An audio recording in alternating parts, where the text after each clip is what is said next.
So I recently got a question from a mom who shared about some type of misbehavior that happened outside of her watch. She got word from another child that her child misbehaved. She spit at another person.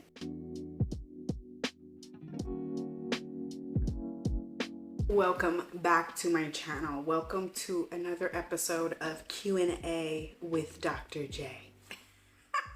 I can't get over the name.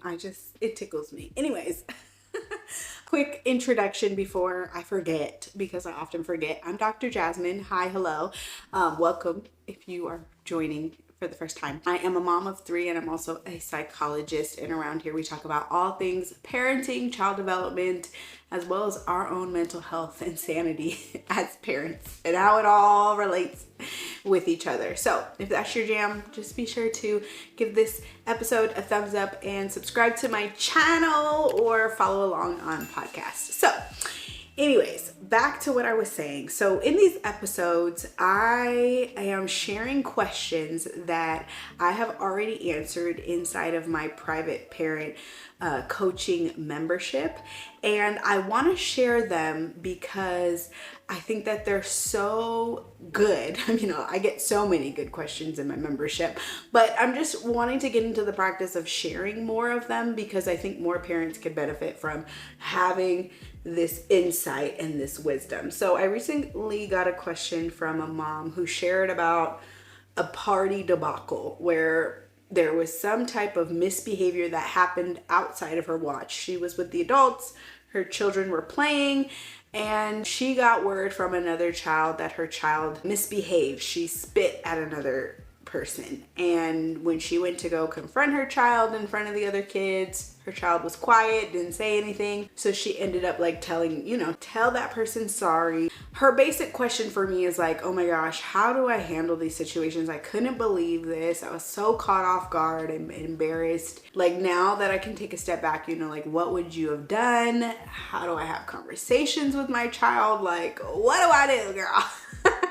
And I love this question for multiple of reasons. And one, I want to first start off this episode by saying that I extend so much compassion to parents, especially parenting in public, okay? During parties. There's a different level to this, right? It's a different dynamic when we have other people around us and or we think our child is acting, less than we would like. Okay, for lack of better words. And so hindsight is always 20/20, and we don't always show up to these moments with grace and in our highest self. Okay, so let me just say that. But when we're in public, I'm just going to talk about, my approach and my perspective to this. How I see public interactions with my children is that 80%, 90% is actually better done in private. Meaning, I'm not going to try to have conversations with you. I'm not going to try to ask you questions about what you did and etc., unless we are in private. The same goes with my husband. Same goes with my relationships. That's the type of person I am, right? We're not airing our dirty laundry out in public. I think it's inappropriate, okay? I think that it causes a lot of pressure, going back to our children, a lot of undue pressure, because not only are we talking about something that's hard, like conflict, but we're doing it with social pressure around them. Right now, they've got to manage the perceptions, their image in front of their friends, and that's not fair for kids. And it's not fair for us. How would I try to just think about, how would I feel if my husband came to me with an issue in public, or, my parent came to me? It's embarrassing.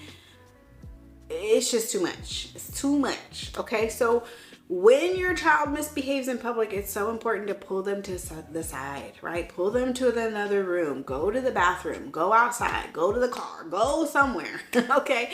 Where there is space for you guys to talk without other people around watching and listening and contributing, okay? So that's number one.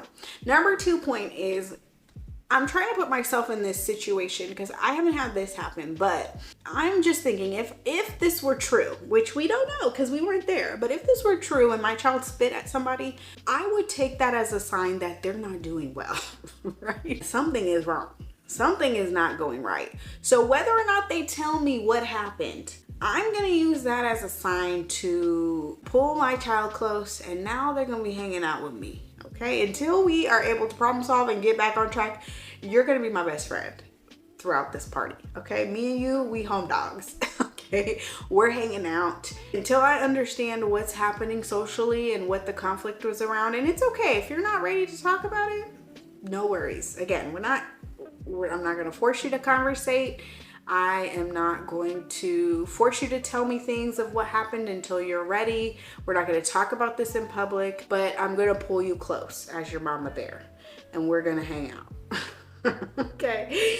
And I want you to know I got you. Now, what do you do with, if it were true or not, and how do you handle the dynamic with the other children? I would have said something like, well, thank you for letting me know. I'm sorry that happened to you. That's not right. I would have probably pulled the other child aside privately again and just said, I want to apologize on behalf of my daughter for this. That's not right. And she's going to be hanging out with me, or whatever. Or if your child is like disclosing what's happening, then you just help them with the conflict resolution. So, there's different angles to this and nuances just depending on the relationship. Are we talking about cousins? Are we talking about people my child doesn't know? Are we talking about classmates? Are we talking about true friends? I don't have all that information with me. So those dynamics matter, of course, as well.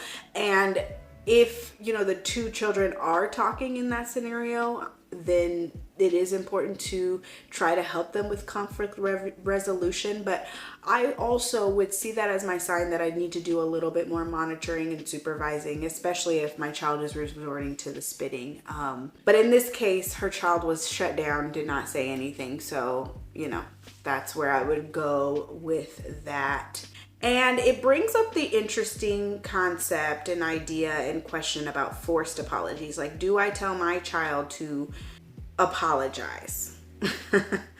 And what I want to point out about this specific story is that we don't know what happened. We didn't get the perspectives of the children and our child, most importantly. And that's important to keep in mind as well. And we want to be very careful to rush to solutions, rush to consequences, rush to, forcing our child to do something before we have a complete understanding of the situation. Now, again, we're in public. This is not always possible, okay? It's not always practical to have everybody's, different point of views and be collecting all this information. And then now, okay, I can make an informed decision. So I always err on the side of caution.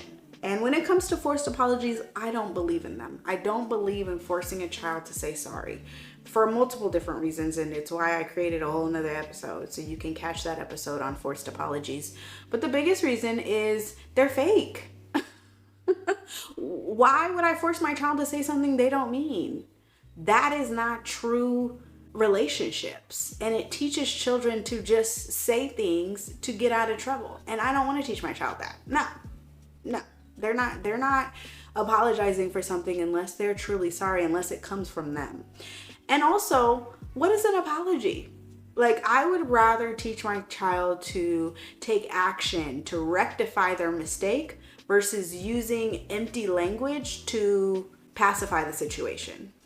And I know other people would maybe disagree with me, and we can chat about it in the comments, but that's where I come from. I don't agree with forced apologies, and you can catch my episode for more context. That was my answer to this mom. And again, compassion for the parents out there parenting in the wild, okay? Parenting in public, parenting at parties where there's a lot going on. There's a lot of commotion. And also compassion to the kids, okay? There's a lot going on. There's a lot of stimulation. There's unfamiliar people. I mean, the list goes on. We're all not at our best a lot of the times in these situations, and that's okay. Again, hindsight is always 20/20. It's always like, oh yeah, I probably shouldn't have done that. And we all have those moments. And so this is not me coming down on this mama at all, okay? Because that was a really tricky situation. So I hope it was helpful hearing my responses, but I also am curious, how would you have handled this situation? Okay, question of the day. How would you have handled the situation? If you are tuning in on YouTube, I want to hear from you. Let me know down in the comments. And if you are listening on podcast, hey, hello. Thank you for tuning in. It would mean the world to me to leave a quick rating and review. It really helps to support the work that I do. And that is it for this episode. I'll see you guys in the next one. Bye.